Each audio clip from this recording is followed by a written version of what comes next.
Assalamualaikum warahmatullahi wabarakatuh. Alhamdulillahi rabbil alamin.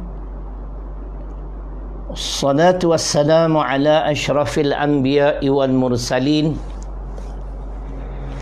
wa ala alihi wa sahbihi ajma'in. Rabbi shrah li sadri wa yassir li amri wahlul 'uqdatam min lisani yafqahu qawli.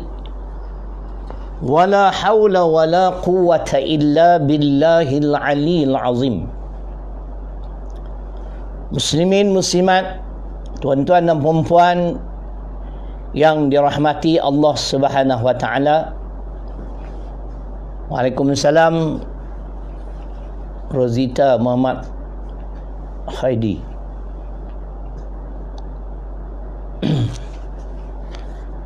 InsyaAllah pada pagi ini moga-moga kita senantiasa di dalam rahmat Allah Subhanahu wa taala dan juga pimpinannya. Pada pagi ini saya berhasrat untuk membahaskan tajuk ulama akhirat. Esok umur panjang ulama dunia. Jadi bukan ulama saja. Ustaz akhirat, ustaz dunia. Pendakwah akhirat, pendakwah dunia. Saya ni kategori mana? Saya pun tak tahu. Yang menilai Allah Subhanahu wa taala. Baik. Firman Allah Subhanahu wa taala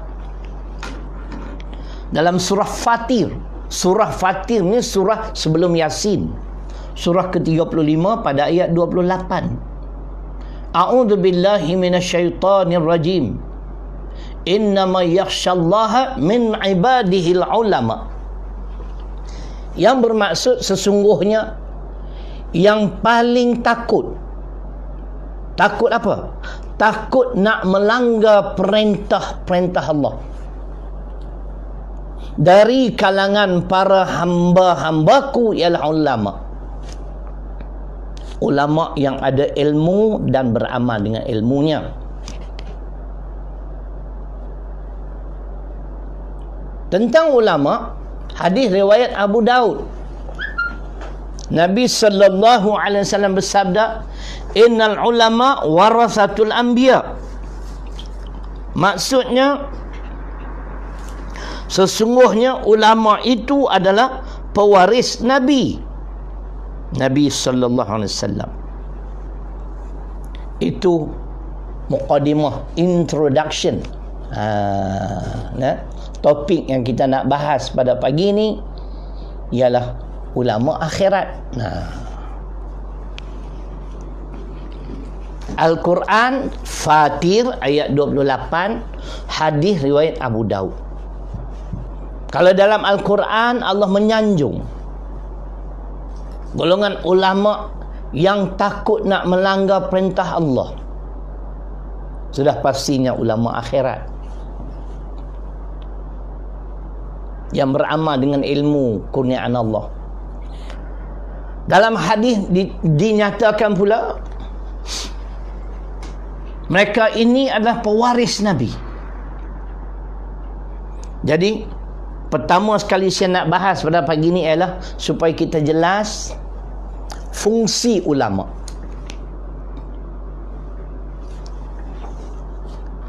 Kenapa bila Nabi sallallahu alaihi wasallam dah wafat disambung oleh ulama? Apa peranan mereka? Apa fungsi mereka? Yang pertama, fungsi ulama ialah menyampaikan. Ulama bertanggungjawab untuk menyampaikan isi kandungan Al-Quran dan As-Sunnah. Mana dia dalil? Dalam surah Al-Ma'idah pada ayat 67. Ya ayyuhar rasul balligh ma unzila ilaik min rabbik wa illam taf'al fama ballagta risalatahu wallahu yaqsimuka minan nas. Ada terjemahan insya-Allah tafsir Profesor Mahmud Yunus pada muka surat 162. Surah kelima Al-Ma'idah ayat 67. Saya terjemah dulu. wahai Muhammad sallallahu alaihi wasallam, sampaikanlah apa yang kami telah turunkan kepada kamu yang datang dari kami, yakni kewajipan menyampaikan isi kandungan Al-Quran. Sekiranya kamu tidak menunaikan tanggungjawab ini, kata Allah, kamu khianat terhadap Allah. Dan kamu tidak perlu bimbang, Allah akan menjaga kamu daripada gangguan manusia. Kita dengar muka surat 162.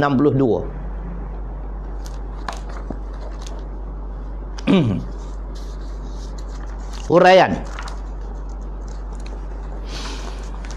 Di dalam ayat ini Allah Subhanahu wa taala menyuruh Nabi Muhammad sallallahu alaihi wasallam supaya menyampaikan semua yang diturunkan Allah Subhanahu wa taala kepada umat manusia. Tidak boleh disembunyikan atau ditinggalkan satu ayat pun. Jika tidak berbuat demikian, maka berarti belum menyampaikan risalah Allah. Hal ini telah dilaksanakan oleh Nabi sallallahu alaihi wasallam dengan sebaik-baiknya, iaitu menyampaikan Alkitab Al-Quran dengan lisan dan tulisan pada sahabat-sahabat baginda, kemudian sahabat-sahabatnya dan alim ulama sebagai waris Nabi, menyampaikan pula kepada seluruh umat manusia. Tuan-tuan dengar sendiri, tidak boleh disembunyikan satu ayat pun. Kalau saya faham ke semua ni, menjadi kewajipan untuk saya menyampaikan. Tapi saya pun tak faham ke semua. Tak ada kemampuan. Sebagaimana saya selalu sebut, saya pendakwah besya-besya je. Kalau saya tahu sesuatu, walaupun ilmu saya tak mantap, tapi saya tahu di segi hukum hakam sesuatu perkara, menyembunyikan itu adalah satu kesalahan, khianat terhadap risalah Allah. Ni tafsir Profesor Mahmud Yunus. Dengar ni pula. Ayat yang sama, uraiannya agak menarik. Mana dia tu? Mau tutup ekon, mau sejuk. Ekon ada kisah. Tadi dah tanda dah. Okey. Ayat yang sama. Cuba dengar. Wahai Rasul, sampaikan semua isi Al-Quran. Jangan pernah menyembunyikan isinya sedikit pun, dan jangan pernah takut dibenci. Memanglah, truth hurts. Benda betul yang kita cakap orang tak suka. Tengok dia kata sini, dan jangan pernah takut dibenci. Nak benci-bencilah. You tak respect I don't give a damn, you know. Dia kurang macam tu. As long as Allah respect saya, satu dunia benci syariah long, Allah sayang pada saya, insya-Allah saya tetap selamat. Itu akidah kita. Jadi dalam menyampaikan risalah Islam, tengok, dan jangan pernah takut dibenci. Jika engkau menyembunyikan sebahagiannya, berarti engkau tidak menyampaikan risalah Rabbmu. Allah pasti memelihara dan menjagamu dari gangguan dan kejahatan manusia. Jangan bimbang lah. Allah ada. Allah bersama-sama dengan kita. Itu fungsi ulama. Yang pertama ialah menyampaikan. Yang kedua, menjelaskan.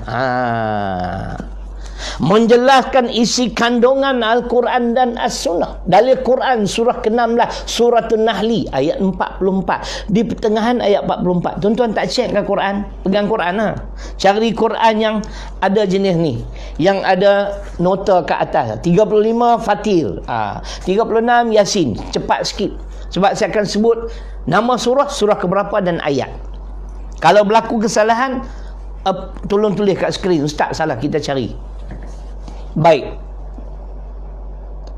Allah berfirman, wa anzalna ilaika dzikra litubayyana linnas ma nuzila ilaihim wa la'allahum yatafakkarun. Surah ke-16, surah An-Nahli, di pertengahan ayat 44. Apa maksud ayat?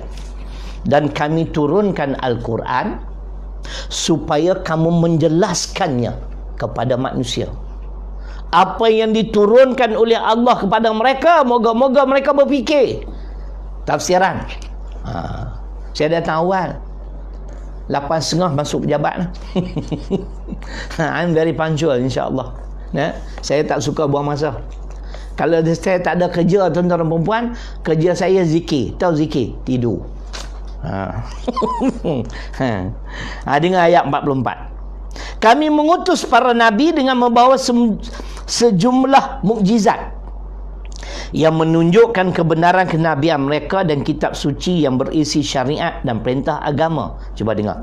Wahai Rasul, kami turunkan Al-Quran, ini huraian atau tafsiran, kepadamu agar kamu menerangkan kepada manusia apa yang perlu diterangkan, diperjelaskan. Apa yang telah diturunkan Allah seperti rahsia syariat.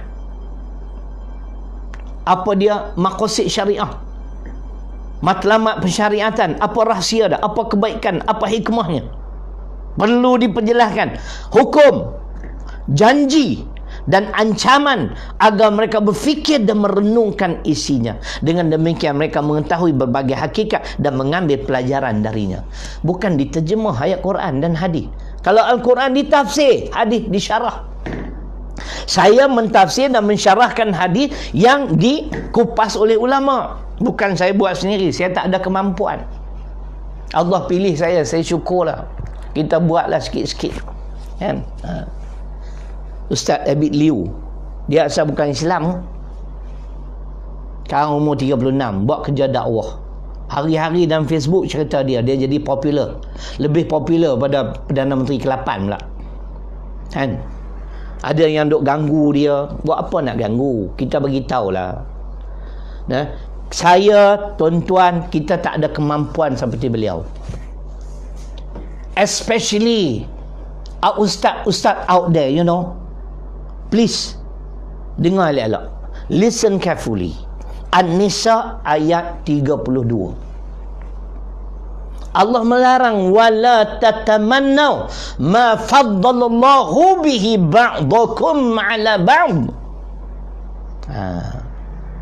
Dan janganlah kamu iri hati terhadap kurniaan Allah kepada sebahagian kamu melebihi sebahagian yang lain. Itu dia. Very clear cut. Straightforward. Saya tak ada kemampuan nak berdakwah cara Ustaz Abid Liu. Yang awak sibuk duk hentam dia, kenapa? Aduh, tak ada kerja ke hampa ni? Nah, ceramah pun tidak, berdakwah pun tidak, menulis pun tidak, masuk Facebook duk hentam orang. Ini tak betul. An-Nisa 32, kamu nak tolak ayat ni? Saya pun ada Allah bagi anugerah yang mungkin Ustaz Abid Liu tak ada. Kekuatan daya ingatan, gifted. Muka surat ni, sahabat ni. Dia cek lah itu. Betul dia kata. Nombor telefon, kemampuan mengingati nombor-nombor telefon. Tak payahlah duk ganggu Ustaz Abid Liu. Saya tak ada kemampuan, tapi saya ada kemampuan buat kerja dakwah macam ni. Dia pergilah keluar dengan dana yang orang bagi kat dia, saya dipahamkan. Bukan dia nak riak, dia kena tunjuk juga bahawasanya dia telah menyampaikan. Dulu di Sungai Petani ada seorang Allah Subhanahu Wa Taala yang telah kembali bertemu dengan Allah, mudah-mudahan Allah merahmati beliau. Tiap kali beliau sampaikan sumbangan, beliau akan post dalam Facebook, tanda beliau telah menunaikan amanah. Nanti ada tajuk insya-Allah amanah. Nah. Jadi yang keduanya menjelaskan. Yang ketiga fungsi ulama memutuskan permasalahan. Maknanya kalau apa-apa yang berlaku yang nak memutuskan permasalahan yang timbul. Sebab itu kalau tak salah saya, Imam Nawawi rahimahullahu ta'ala pernah berkata, rujuklah ulama. You have to consult religious scholars. Siapa dia? You, the leaders. Pemimpin. Soal halal haram, dosa pahala, menepati syarak atau tidak, you bukan bidangnya. You are not the expert in this particular field, you know.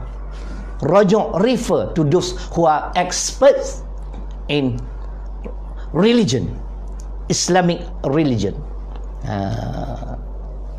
Boleh faham? Cakap umutih sikit kan? Memang betul setiap hamba Allah ada kekurangan, ada kelebihan. Saya tak nafi. Kan? Baik. Jadi memutuskan permasalahan, makna ulama perlu dijadikan tempat consultation, tempat rujukan. Yang keempat, fungsi ulama ialah sebagai model. Bukan model yang duk jalan catwalk tu kan, tu model cerai. Duk jadi model tu cerai kan, duk buat catwalk. Model sebagai contoh supaya masyarakat boleh meneladani mereka. Mereka cakap, mereka buat, mereka mengajak orang pada Islam, mereka juga beramal. Masya Allah. Faham tak ni? Allah paling murka, Allah paling tak suka. Ya ayyuhalladzina amanu lima taquluna ma la taf'alun kabra maqtan 'indallah an taqulu ma la taf'alun. Saf surah ke-61 ayat 2 dan 3. Wahai orang yang beriman, mengapa kamu menyatakan sesuatu yang kamu tidak buat? Nak jadi contoh macam mana? Kita sebagai bapa, kita kejut anak-anak, "Oi, bangun subuh." Yang tukang kejut si bapa tu masih dalam kelambu lagi. Sepatutnya si bapa tu bangun. Bangun. Dia bangun, pegang rotan, bangun. Bapa dia siap dengan solat tahajud. Ini bapa yang kejut anak pun masih terkejut. Dalam kelambu lagi. Aduh. Macam mana nak jadi contoh? Oh, hebat, PhD. Saya baru tahu PhD selain pada perangai hasad dengki, rupanya ada lagi permanent head damage. Ni penyakit ni lah ni. Ramai PhD terhadap Ustaz Abid Liu. Ustaz Abid Liu dengar elok ni, Ustaz Syaril Long sokong kamu. Tapi saya bukan daripada Cina walaupun nama Long. Muka lebih kurang ni lah macam Cina ya, keturunan tu lah kot. Kan? Esok bila-bila kita jumpa. Boleh Ustaz Abid Liu? You treat me for dinner boleh? Ataupun jadi maknanya sebagai contoh bagaimana masyarakat nak amal ajaran Islam kalau ulama sendiri tidak mengamalkannya. Model. Atamuruna nas bil birri wa tansawna anfusakum. Al-Baqarah 44. Apakah kamu menyuruh manusia berbuat baik tapi kamu lupa terhadap diri kamu? Kamu sendiri tak buat. Ini di antara perkara yang Allah benci. Itulah fungsi ulama. 4 fungsi ulama. Muslimin dan muslimat yang dirahmati Allah Subhanahu wa taala. Baik. Yang kedua, tak faham ni, ada komen apa pula ni. Hari ni ustaz cakap orang banyak. Apa dia ni? Tak faham. Baik. Yang kedua, ulama akhirat. Apa sifat-sifat ulama akhirat?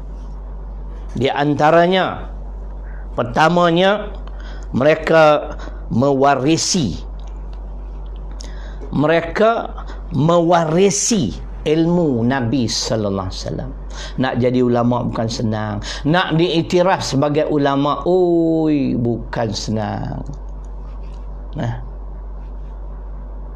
Kuasai Al-Quran dan hadis itu di antara ilmu yang ada kat Nabi. Kita tak mampu. Kita biasa-biasa je. Kan? Yang kedua, mewarisi akhlak Nabi. Salah satu akhlak Nabi yang disebut oleh ulama, termasuk Dr. Hamka, ialah berani. Nabi dia berani, tuan-tuan, bukan penakut. Kita dah ada kesempatan dah naik atas mimbar tu, khutbah Jumaat tu. Tengok ketua polis daerah masuk, kecut. Terus baca khutbah Hari Polis Malaysia. Patutnya baca hudud, dia tukar cerai semua.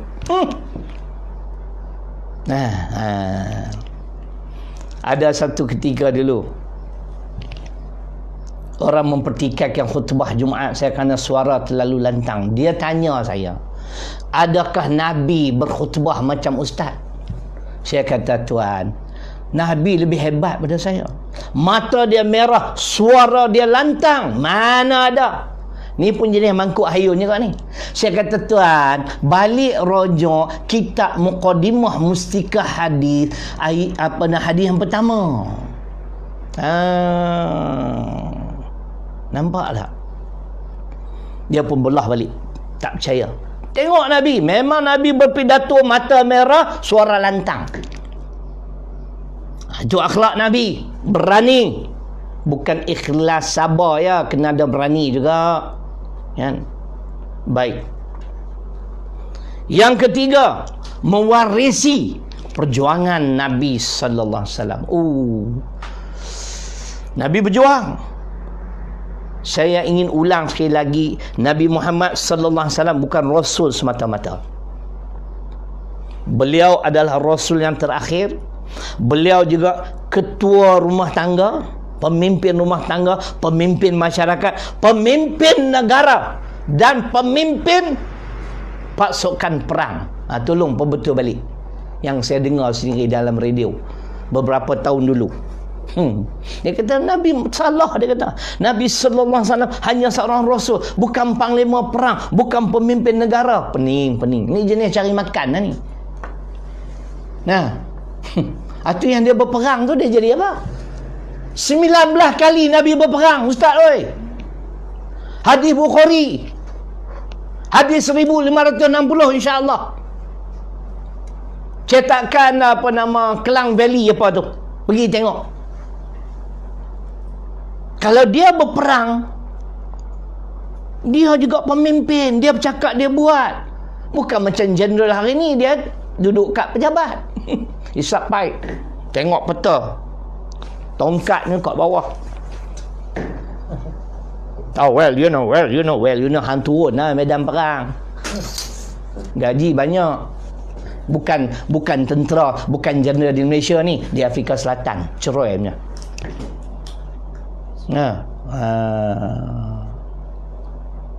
Boleh? Nampak sejuk kan? Baik.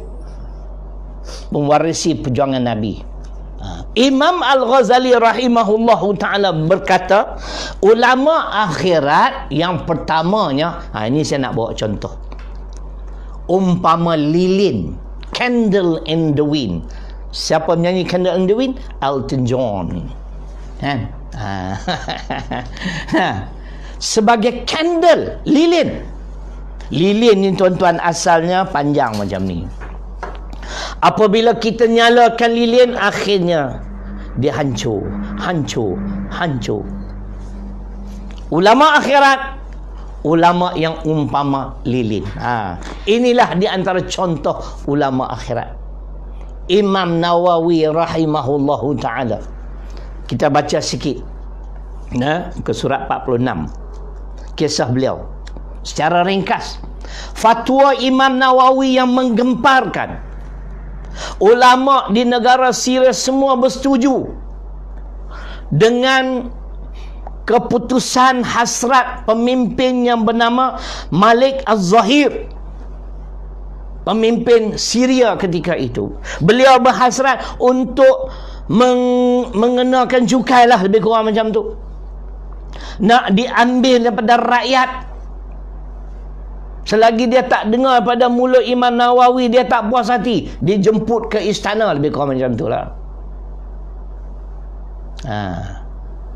Bila dipanggil, so what's your opinion? Dia cakap Inggeris pula dah. Apa pandangan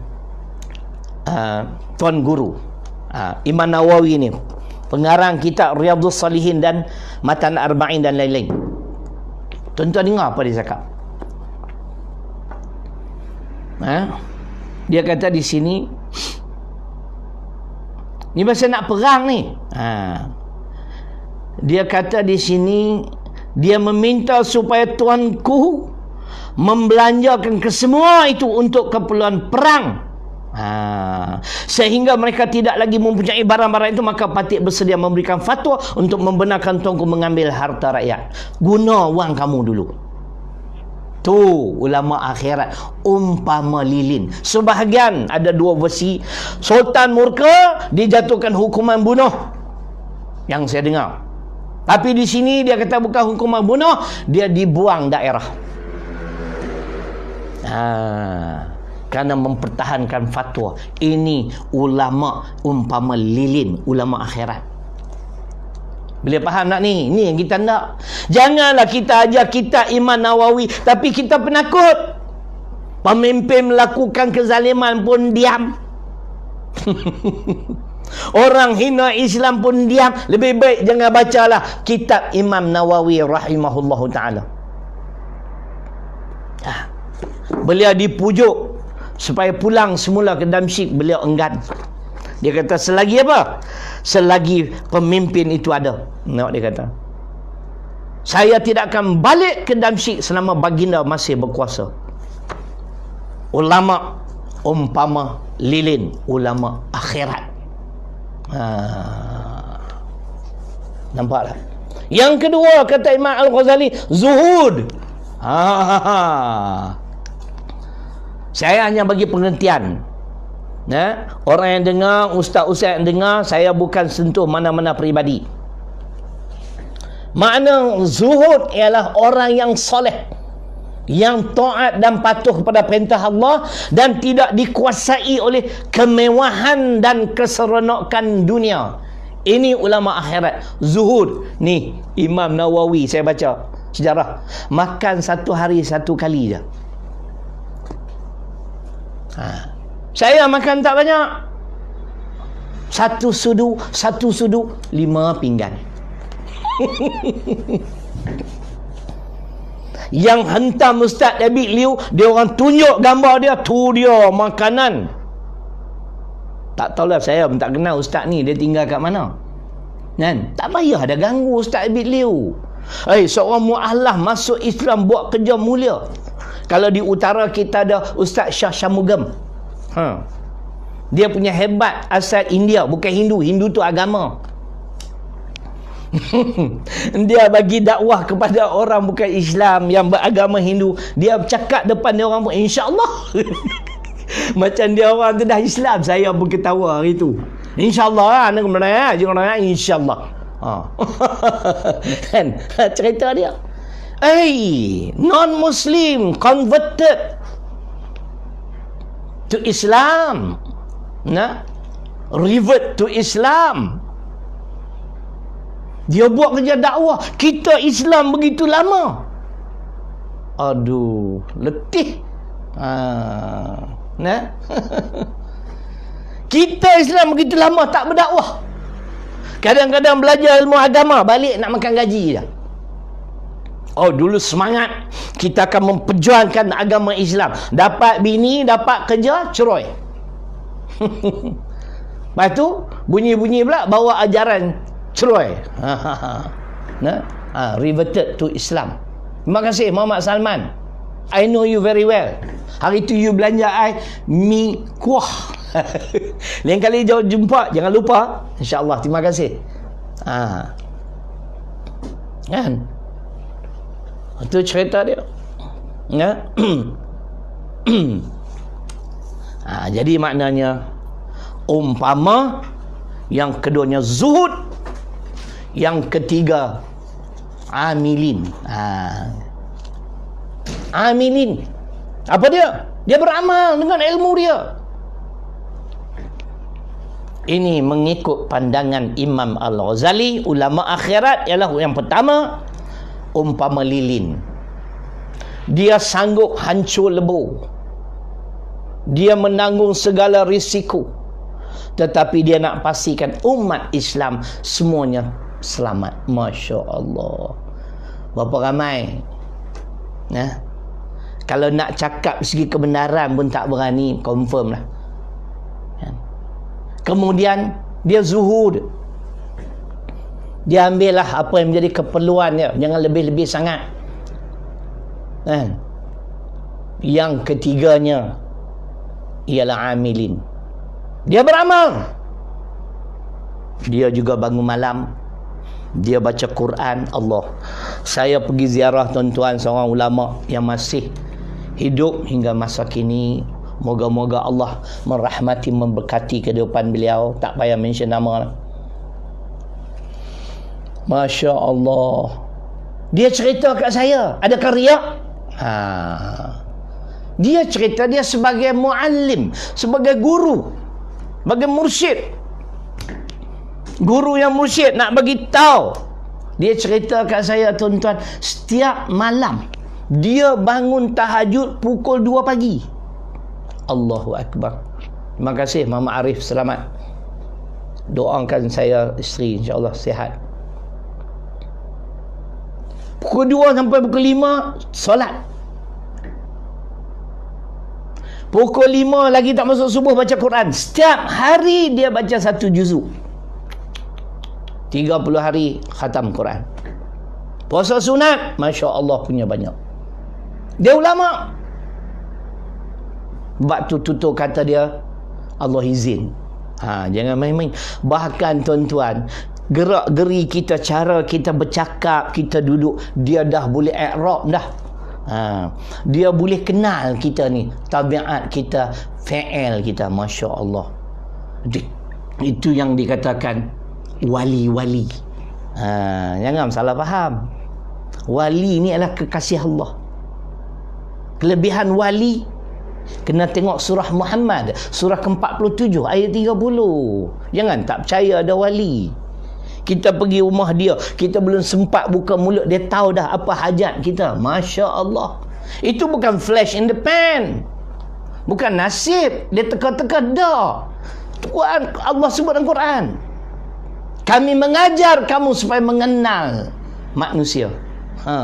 Cara saya jalan, cara saya cakap, saya pergi jumpa dia sekali tu je lah. Tak berani pergi berulang-ulang kali sebab aku pun banyak cerai lagi. Nanti dia condemn jam. Tapi nasihat kepada saya, alhamdulillah, saya terimalah nasihat beliau. Jadi itu ulama akhirat. Esok kita akan sambung ulama dunia. Cuma hari ini bagi 5 minit lagi, insya-Allah. Persediaan kita menyambut Ramadan Al-Mubarak, insya-Allah pada hari esok malam akan bermulanya tarawih. Betul tak? Dijangka hari Jumaat lah, kalau ikut takwim kita, insya-Allah hari Jumaat ni 1 Ramadan. Jadi orang sering bertanya tentang puasa. Saya nak sebut yang simple-simple basic lah. Sehingga kan ada ulama yang menyatakan pada malam pertama kita boleh niat berpuasa untuk sebulan. Kita bertaklidkan kepada mazhab Maliki. Kita bimbang nanti tak bangun sahur, tak niat pula jam. Jadi yang tu cover balik. Jadi sebab tu mazhab-mazhab ni pun juga membawa rahmat, bukan perpecahan. Masing-masing ada sandaran. Hormatilah ulama 4 mazhab ni. Kalau kita tak hormat, saya nak tanya, you ada mazhab pengikut you berapa orang? Kuliah you pun ada 20 orang. Tu pun yang taksub dengan you ya. Kuliah kita ribu-ribu. Kan? Kuliah Ustaz Azhar Idrus, Masya Allah, melimpah ruah. Jam jalan. Kan? Tolong hormati, respect sikit. Ya. Jadi boleh kita niat puasa Imam Malik. Itu yang saya belajar dululah kat pondok, sikit-sikit Tok Guru bagi tahu. Ya. Dan kalau setiap malam pun kita nak niat puasa sekali lagi, itu lebih baik. Cuma saya nak sebut sahur ni biarlah lewat sikit. Lewat sikit macam mana? Jangan terlalu awal. Kalau pukul 2.30, pukul 3 macam orang dulu, kita sambung tidur. Akhirnya tak solat subuh. Sekarang subuh kita dah sebut lebih kurang 555. Bukan rokok 355. Jadi kita nak bangun pukul berapa? Muslimat, saya cadangkan bangun awal sikit, 4.30. Bangun, mandi, ambil wudu, solat tahajud 2 rakaat. Ambil peluang bulan Ramadan. Lepas tu terus ke dapur. Orang lelaki tak payah awal, sebab orang lelaki-lelaki ni dia tak boleh bangun awal, dia bangun kerana nak cekik lah. Kan? Pukul 5 kejut dia. Dia makan sahur pukul 5, selesai 5.20, ada baki setengah jam, boleh tahajud. Boleh. Itu pengisian. Kalau awal sahur memang jam. Memang jam. Saya alhamdulillah lah, tak pernah dalam hidup saya, tuan-tuan dan perempuan, tak pernah. Ini kali pertama. Tak tahulah kot nak mati dah kot lepas ni. Saya puasa sejak 18 Mac sampai hari ni. Hari ni dah masuk hari ke berapa? 35 ke 36. Direct saya puasa. Masya Allah. Pertolongan Allah, taufik daripada Allah. Dah tak rasa apa dah, dah immune dah. Makan pun tak banyak.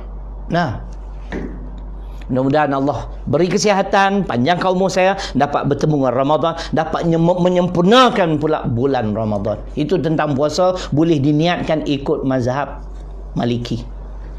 Lafaz dia tak payahlah. Kita bangun tu, kita nak tidur tu, kita tahu niat nak puasa tu dia lah tu. Boleh tentang puasa. Sahur tak akhirkan, lewatkan sikit supaya kita ada pengisian sebelum sunat subuh dan fardu subuh. Baik. Tahun ni tahun mencabar. Masjid dan surau semua ditutup. Masya Allah. Sekarang suami telah mendapat request daripada isteri untuk menjadi imam tarawih di rumah. Ini banyak soalan ni. Dia kata, Ustaz, kita nak reject request pun, yang request isteri saya. Itu apa masalah awak? Masalah saya boleh 3 call ya. Ini susah selawat, tak pandai doa, tak tahu. Ya Allah, solat sunat tarawih tidak ditentukan apa-apa surah untuk dibaca. 8 atau 20? Saya mazhab 8. Ada yang mazhab 20. Yang mana betul? Dua-dua betul. Yang tak betul, tak solat tarawih tu. Itu confirm tak betul. Kita buat contoh 8 rakaat. Tak payah selawat. Nak selawat pun Allahumma salli ala Muhammad wa ala ali Muhammad, cukuplah. Salli sunat tarawih. Allahu akbar. Doa iftitah. Nak baca pun tak apa, dapat pahala. Tak nak baca, terpulang. Apa yang susah sangat? Sunatnya. Solat tarawih pun sunat. Tapi sunat ni buat berpahala, tak buat rugi. You pilih lah. You all pilih. Kan? Allahu akbar. Allahu akbar kabira. Habis. Bismillahirrahmanirrahim. Alhamdulillahi rabbil alamin. Imam Mekah dengar, ni daripada mana ni, sedap ni. Aku kan. Waladdallin. Anak isteri, amin. Dia duk fikir nak baca surah apa ni. Okeylah. Bismillahirrahmanirrahim. Rakaat pertama, inna a'tainakal kautsar fasalli lirabbika wanhar inna syani'aka huwal abtar. Allahu akbar. Bangun tu rakaat kedua lepas Fatihah. Qul huwallahu ahad, Allahus samad, lam yalid wa lam yulad wa lam yakul lahu kufuwan ahad. Rokok, sujud, bagi salam. Terus bangun. Rakaat ketiga, rakaat keempat. Rakaat ketiga lepas Fatihah, inna a'tayna. Rakaat keempat, qul huwallah. Rakaat kelima, inna a'tayna. Yang keenam, qul huwallah. Rakaat ketujuh, inna a'tayna. Rakaat ke-8, qul huwallah. Habis dah 8 rakaat, toleh ke belakang tengok. Isteri senyum, anak senyum, luku pula lagi. Isteri kata, bang, kita serupa. Apa yang serupa? Inna a'tayna, qul huwallah, inna a'tayna. Sah tak? Sah. Apa yang nak pergi baca surah-surah panjang? Yang penting tartil. Macam bacaan tadilah, contoh.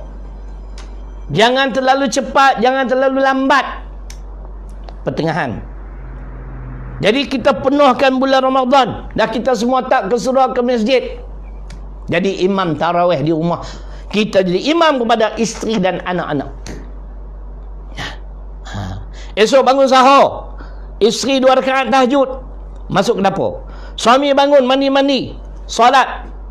Kalau dah buat lepas tarawih, buat witir, tak ada witir 2 kali dalam satu malam. Ini kena faham.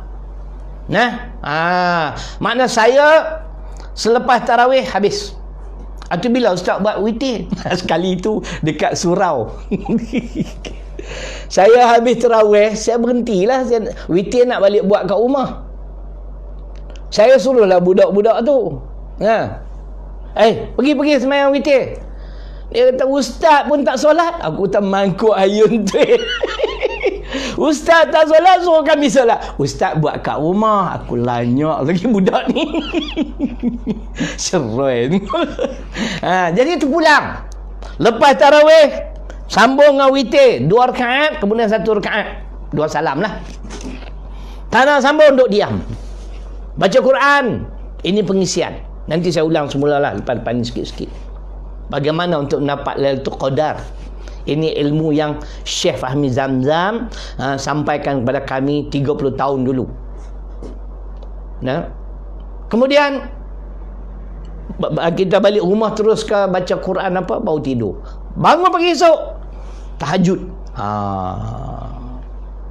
Wa minal laili fatahajjad bihi nafilatan lak asa an yab'athaka rabbuka maqaman mahmuda. Al-Isra 79. Dan sebahagian malam bangunlah kamu bertahajud.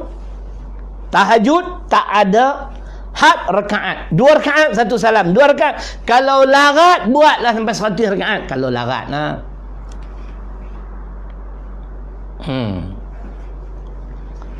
Kalau orang dah biasa puasa Isnin Khamis, disebut oleh ulama boleh kita puasa pada hari Syak. Tapi kalau saja-saja nak puasa untuk esok, tak boleh. Tanya orang lain lah. Jam saya dah direct lah 35 hari. Sebahagian daripada Rejab dah dapat. InsyaAllah Syakban penuh, sambung dengan Ramadan. Kalau umur panjang, lepas Ramadan setahun ni mungkin raya dalam rumah 1 hari. Hari keesokan 2 Syawal kita puasa 6 hari. Allahu Akbar. Kan? Tahajud 2 rakaat, tak ada had. 2, 4, 6, 8, 10. Buatlah. Habis witir. Semalam belum witir. Kalau yang dah witir semalam, jangan witir lagi. Hanya tahajud saja. Sebab tu orang rumah, orang perempuan, saya syorkan witir selepas tarawih. Kalau suami tak buat, you buat sendiri. Tak perlu baca Sabbihisma Rabbikal A'la. Kan baca Inna A'tayna cepat habis. Kan? Itu dia cerita dia. Tahajud tak ada bilangan rakaat. Witir paling banyak 11. Paling sikit 1. Ambil yang 1 lah ustaz. Itu terpulang lah. Tapi kalau saya 2 tahajud, 2 hajat, 3 witir, 7 rakaat saja. Ramadan setahun sekali tuan-tuan. Belum tentu lagi saya dapat bertemu, kita dapat bertemu dengan Ramadan. Hari Jumaat lah tu, Masya Allah. Sepatutnya saya dijadualkan berkhutbah di Masjid Batu, di Pematang Pauh. Dah berapa 5 minggu dah tak solat Jumaat. Jadi begitulah keadaan. Makna dah habis witir, ada setengah jam pergi makan. Ataupun oleh suami dah bangun pukul 5 mandi siap nak makan dulu, makan, lepas tu solat. Sambung dengan solat sunat subuh. Rakaatul fajri khairun minad dunya wa ma fiha. Hadis Muslim, masya-Allah. 2 rakaat sunat solat subuh lebih baik pada dunia dan segala isinya. Disambung dengan fardu subuh berjemaah dengan isteri dan anak-anak, masya-Allah. Kadar itulah insya-Allah. Nanti kita ulang semulalah amalan-amalan di dalam Ramadan Al-Mubarak. Di siang hari ada kesempatan sunat duha, jangan tinggal. Jangan niat sunat duha kerana nak murah rezeki, itu tak betul. Kita buat sudahlah. Insya-Allah. Baik. Jadi kau ni kata, Ismail kata kami terkejut. Kami tak tahajud, kami terkejut. Bunyi sama jud juga. Jadi sekadar itu, insya-Allah. Terima kasih pada semua. Siapa yang ingin membeli stok masih ada lagi. Bantulah saya. Bantulah orang-orang susah, insya-Allah. Setiap bulan saya ada bayar sewa rumah RM300. Dengan jualan ni bolehlah cover bulan ni. Selalunya kita keluar berdakwah tu adalah rezeki. Ini dah sebulan dah terperap kat rumah kan. Rezeki tak apa, saya syukur. Saya sihat. Daya ingatan masih kuat, boleh berdakwah, alhamdulillah. Saya buatlah dengan kemampuan yang ada. Ustaz Lin buat cara kemampuan yang ada yang Allah anugerah pada mereka, tak payah berbalah. Tuan-tuan setuju atau tidak? Setuju, insya-Allah. Jadi dan jangan lupa insya-Allah sumbangan tuan-tuan dan puan-puan. Setiap hari ada ya, 10 orang, 8 orang, 12 orang. Terima kasih. Sikit atau banyak tak penting, keikhlasan. Tapi kalau banyak lagi baguslah. Jadi senang sikit kerja saya kan. Mudah-mudahan kita bertemu lagi esok insya-Allah. Ulama dunia, ribuan kemaafan pada tuan-tuan dan puan-puan muslimin dan muslimat. Saya memohon keampunan pada Allah sekiranya terlanjur ataupun berlaku kesalahan kesilapan. Moga-moga Allah mengampunkan dosa kita semua, dosa kedua ibu bapa kita muslimin dan muslimat, dan tidak kita lupakan para ulama yang telah membimbing kita dengan ilmu pengetahuan anugerah Allah pada mereka. Aqulu qauli hadza wa astaghfirullahalladzi li wa lakum. Assalamualaikum warahmatullahi wabarakatuh. Muhammad Salman saya bagi free. Hari itu you belanja air makan.